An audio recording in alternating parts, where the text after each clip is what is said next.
I originally, before DJing, man, I don't know, man. Like I always knew I wanted a career in music. I knew I didn't want to be no rapper.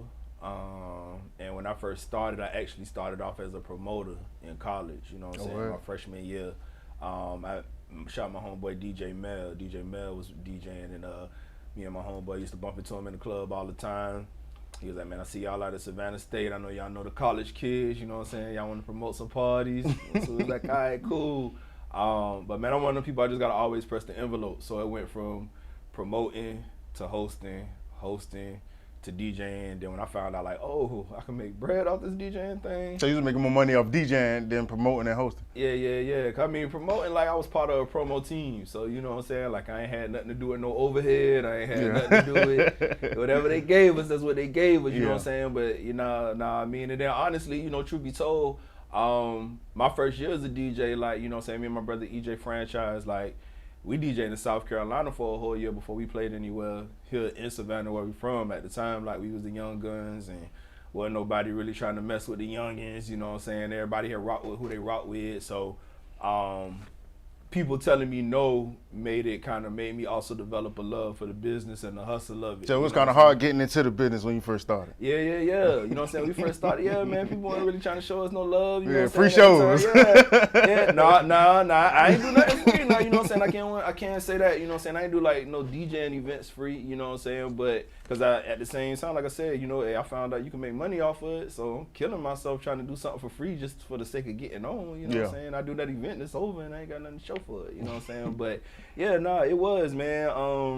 Like I said, I mean, at the time you just had so many DJs, you know what I'm saying? You had like, you know, like the GOAT Dice Law, you know what I'm saying? You had LA Johnson, you had DJ Mel, you had like, everybody had who they wanted, you know what I'm saying? Shout out DJ Duke, shout out DJ Ray, you know what I'm saying? All them boys from back in the day, you know what I'm saying? So like at that time, with us being the new youngins, like, nobody wasn't really trying to rock with us. So we was going across the bridge to South Carolina like every night. Yeah, you got to tell the father to get something done. 170, Studio 7, Wonder Woman, you know what I'm saying? I got a lot of love for Carolina because Carolina gave us, you know what I'm saying, a lot of love and, you know what I'm saying, a chance to really build ourselves. So by the time we came over, finally started playing here in Savannah, you know what I'm saying, it was like, dang, okay, them boys know what they doing. You know what I'm saying? We already had like a whole year to fine tune ourselves. So yeah. So how did you get a feel for hosting, especially hosting on and DJing on 94.1?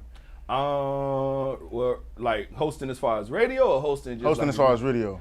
Hosting as far as radio. You know you need some like a radio personality and all that. How did you get a feel for it? Oh, so originally I started over at E93. I started over at E93 as like the event DJ. I was doing like a lot of the events. And then, like I said, it's always progression. Like it went from me doing the events to like I had like a mix show on E93. I was doing weekends, and then finally had me doing nights. And that's just kind of how I got into it. I mean, I ain't gonna lie, like when I first got on radio, like talking on radio, like I had to get used to my voice. I ain't like how I sound on radio. I was just like, oh, I sound like that. But I mean, you know what I'm saying, like the more and more like I went with it, you know what I'm saying, the more and more I started to like really get in tune with it. And I had like, you know what I'm saying, the opportunity to really work with like some real Savannah radio legends, OGs, if you will. Somebody put you on? Huh? Somebody had put you on? Shout out to Gil Jones. At the time, Gil Jones had put me on. So crazy story, man, like at the time, before I got in radio, me, EJ Franchise, and DJ Ignat, you know what I'm saying, we was like a little trio. We was all staying together, and both them boys went into the military. Yeah. And man, I remember like walking around our neighborhood, like it was like the week we had to move out. I was about to move out of that house and move in with my mama and stuff, because them boys was gone and I couldn't hold that rent by myself. And man, I just remember like praying, and I was like, you know, God, I don't want no confirmation. I don't want no star to shoot across the sky. I just want guidance. If everything I be seeing and feeling and thinking, if that's really what it's supposed to be for my life, then let every day from this moment forward move me closer to it. And if not, let every day from this moment forward move me further from it, so I could switch my footwork up and readjust. Yeah, that makes sense. So like 2 weeks went by. I was like, man, I can't tell, man. I'm about to go join the military too. And I went to talk to the recruiter.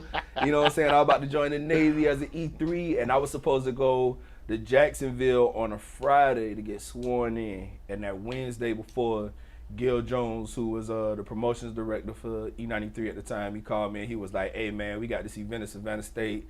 I heard you who I need to be rocking with. You want to do it? And so I ain't never looked back. You know what I'm saying? I just took it from there. So yeah, Gil was the one who kind of like got me on board with the radio station. It's also interesting because there was a period where like I went to E93 and I went to 94, and I was like, man, bro, I come in here and dump trash. I just want to be a fly on the wall, learn what I could learn. And like, you know, both stations kind of said no. One of them kind of held their nuts on me. So, you know what I'm saying? But it's all good. Look how it all worked out. You know what I'm saying?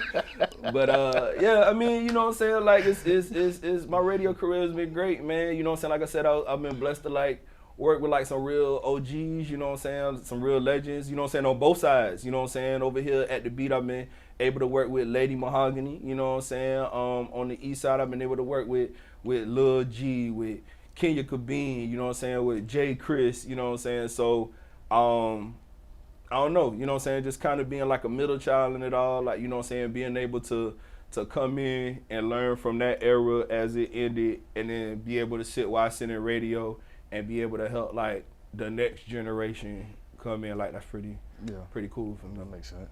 Yeah.